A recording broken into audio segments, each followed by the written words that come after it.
Professeur Didier Raoult, vous avez diagnostiqué un grand nombre de cas ces dernières semaines à Marseille. Avez-vous constaté des évolutions concernant le génome du virus qui circule actuellement? Donc globalement, le virus qui circule actuellement a un certain nombre de spécificités. Pour l'instant, la mortalité qu'on observe est plus basse que ce qu'on avait observé pour la première partie, puisque dans la première partie, on avait une mortalité qui était de 2,1% chez les patients euh, hospitalisés à la PHM, et que là, on a 0,5%.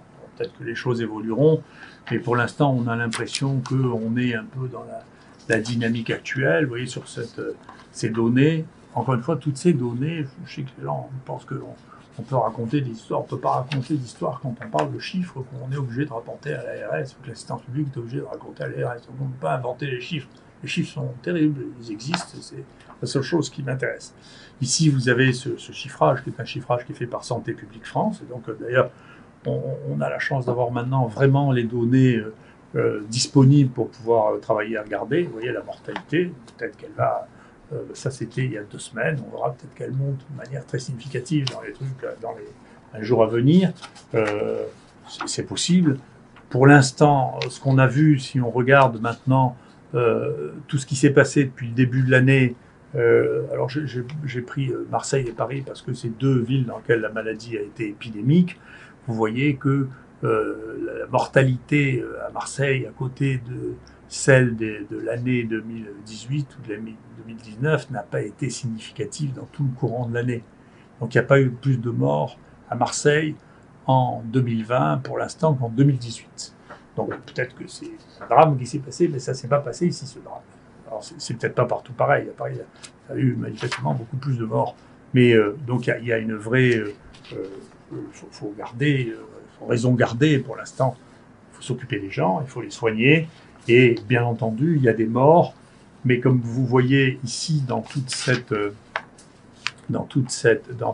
représentation, qui sont tous les morts qu'il y a eu à Marseille à l'assistance publique, vous les voyez par tranche d'âge. En réalité, cette malheureuse est morte avec le Covid, mais pas à cause du Covid. Et vous voyez les morts que nous avons eues à l'IHU, qui sont en rouge. Vous voyez, nous avons une personne qui est morte qui avait moins de 59 ans en tout. D'accord. Tout le reste, c'est ce qui était traité ici. Donc le reste, c'est l'assistance publique hors IHU. Et ici, c'est la même courbe, mais la différence étant ceux qui ont eu 3 jours de traitement, donc on peut évaluer, qui sont en rouge aussi. Et vous voyez que la distribution des âges est celle-ci, c'est-à-dire bien sûr, c'est les gens qui avaient une espérance de vie très courte. Et encore, on ne met pas dedans les pathologies. Dans les quelques personnes qui viennent de mourir dans l'épidémie actuelle, il y en avait au moins 3 qui avaient des cancers métastasés, qui étaient en phase terminale, les autres qui sont âgés et diabétiques. Et donc, encore une fois, c'est bien, il faut s'occuper des choses quand elles sont là. Moi, je me demande si on avait testé l'année dernière ou l'année d'avant la fréquence des rhinovirus dans les gens qui rentraient dans les réanimations, dans les gens qui sont morts alors qu'ils avaient des espérances si courtes, on n'aurait pas eu des taux encore plus élevés parce que le rhinovirus était associé, je crois, à 2% des mortalités l'année dernière. Hein. Donc, ça ne veut pas dire que c'est le rhinovirus qui les tue. Donc, je crois qu'il faut pas s'affoler comme d'habitude, il faut gérer les choses, soigner les malades et s'en occuper. Et nous, c'est ce que nous faisons. Sur les séquences du virus, c'est très intéressant. Les séquences que nous avons qui circulent actuellement sont pratiquement que des séquences. Il y a 7 nouveaux virus avec des mutations différentes. Aucun de ces virus ne circulait avant mai. De ces 7 virus, il n'y a que 2 séquences qui ont été décrites une fois dans le monde, donc ils sont vraiment complètement nouveaux. Le premier est arrivé en bateau, c'est ce qu'on appelle le Marseille 1. Il a donné une épidémie qui a dû toucher à peu près 80 personnes et puis il a disparu. Et ces virus ont quelque chose en commun, ils ont des mutations que l'on voit dans les génomes qui se dégradent. C'est-à-dire, il y a une mutation d'une base que l'on voit quand les génomes ne sont plus réparés.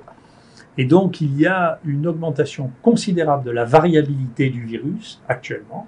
Elle est beaucoup plus variable, 10 fois plus variable maintenant que ce que l'on avait dans tous les génomes que nous avions avant mai.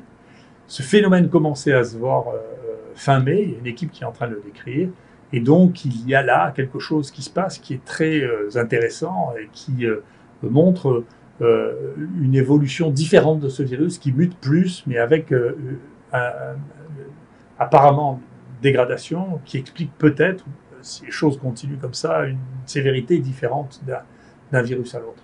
Enfin, il vient de sortir quelque chose qui répondra peut-être aux inquiétudes concernant le phénomène étrange de ce virus, c'est qu'une équipe est en train de mettre en évidence que ce virus a été parasité par un petit bout de gène, qu'on appelle les éléments mobiles, que nous on a décrits chez les virus, qui ont été les premiers décrits chez les virus qui s'appellent les transpovirons, et qui vient de virus d'insectes, et qui est venu se mettre sur ce virus. Donc c'est probablement pas du tout une manipulation volontaire, c'est la nature fait beaucoup plus de manipulation que les hommes, l'imagination terrible, la nature.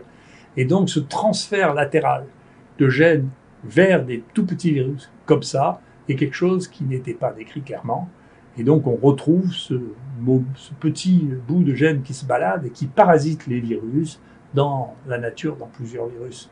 Et donc c'est un nouveau phénomène biologique que l'on observe, qui existe probablement depuis des centaines de millions d'années, qui est que l'évolution ne se fait pas du tout d'une manière darwinienne, c'est-à-dire de petite mutation en petite mutation, mais avec des sauts de morceaux génétiques de l'un à l'autre. Qu'y a-t-il de particulier concernant les analyses de biologie médicale que vous effectuez sur les patients hospitalisés? Alors, Laurence Camoin est professeure d'hématologie spécialisée dans les troubles de la coagulation. Elle va vous dire ce qu'elle trouve actuellement. Merci, monsieur. Bien, ce virus est associé, on sait depuis le début, à des troubles de l'hémostase avec des modifications des paramètres de la coagulation et des manifestations cliniques sévères avec des embolies pulmonaires et des événements thrombotiques. Parmi les nombreuses anomalies qui ont été identifiées, on a décrit pendant la phase aiguë, notamment chez les patients en réanimation, la présence à un taux élevé de patients avec des lupus anticoagulants circulants. Ces anomalies exposent à un risque thrombotique et actuellement, on ignore le rôle de ces anomalies dans la survenue des complications thrombotiques. On a très récemment, on s'est intéressé aux patients qui ont développé un Covid durant la période estivale, du mois de juin au mois d'août, fin août, et on a décrit une prévalence de ces anomalies à la hauteur de 60% chez les patients hospitalisés, dans ce qui correspond à ce qui avait été précédemment décrit, et très intéressant, chez 25% des patients qui étaient gérés en ambulatoire, c'est-à-dire non hospitalisés. Donc le rôle actuel de ces anticorps reste encore à démontrer, mais c'est un point d'appel qui pourrait peut-être participer aux événements thrombotiques observés. Et qu'est-ce que cela change concernant le traitement des patients? Alors, on a des travaux qui ont démontré que l'hydroxychloroquine avait un intérêt chez les patients porteurs de ces anomalies biologiques, avec notamment une diminution du taux de ces anticorps chez les patients et, dans certains travaux, une diminution du risque d'événements thrombotiques. Ces données cliniques sont d'ailleurs confirmées par des modèles in vitro et des modèles animaux. Donc, en pratique, si vous voulez, c'est un élément de plus qui n'est pas étonnant, si vous voulez, parce que si on donne de l'hydroxychloroquine chez les gens qui ont un lupus, et que ça s'appelle un lupus anticoagulant, c'est pas tellement étrange. C'est des anticorps qui sont, on appelle les anticorps antiphospholipides, essentiellement, qui sont en cause. Ce sont des anticorps des auto-anticorps, c'est-à-dire c'est de l'auto-immunité, et le Plaquenil a été un des tout premiers traitements avec la corticothérapie de l'auto-immunité. Et si les deux traitements sur lesquels les gens qui n'ont pas d'excitation symbolique sont d'accord, c'est que la cortisone joue un rôle à un moment et que l'hydroxychloroquine joue un rôle à un moment. Et ça, c'est probablement du fait de ces réactions auto-immunes qui sont entraînées par cette maladie. Ce qui amène à réfléchir, et je voudrais bien qu'on sorte des querelles symboliques un peu étonnantes, pour revenir à maintenant, il y a la moitié du monde qui recommande l'hydroxychloroquine dans le traitement du Covid. Il y a aux États-Unis un État sur deux qui recommande l'utilisation d'hydroxychloroquine. Il y a une revue très bien faite qui vient de sortir dans l'American Journal of Medicine, qui est un des 4 ou 5 meilleurs journaux de médecine aux États-Unis, qui recommande l'hydroxychloroquine. Il faut arrêter de penser que c'est une lubie qui m'est propre. C'est un médicament qui a toutes les raisons d'être prescrit. Il est totalement anodin en dépit des folies qui ont pu atteindre et culminer avec le Lancet Gate. Il a été prescrit chez peut-être 2 milliards de personnes. Il est utilisé dans des indications chez des patients qui ont des anticorps antiphospholipides depuis très longtemps. On sait que les gens d'ailleurs qui ont ces maladies inflammatoires et qui prennent du Plaquenil sont plus protégés du Covid que les gens qui ont un autre traitement. Donc on sait que ça les protège aussi. Enfin, les données se sont accumulées maintenant. Il y a 90 publications qui ont été faites, qui sont en préprint sur l'hydroxychloroquine, dont l'immense majorité montrent un avantage à l'hydroxychloroquine. Donc il est temps de laisser aux médecins la responsabilité de faire ce qu'ils doivent. Et compte tenu de l'ensemble des données, il n'y a pas une personne unique ou un comité unique à Paris qui peut décider qu'il a raison contre la moitié du monde.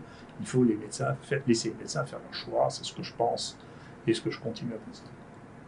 Merci beaucoup.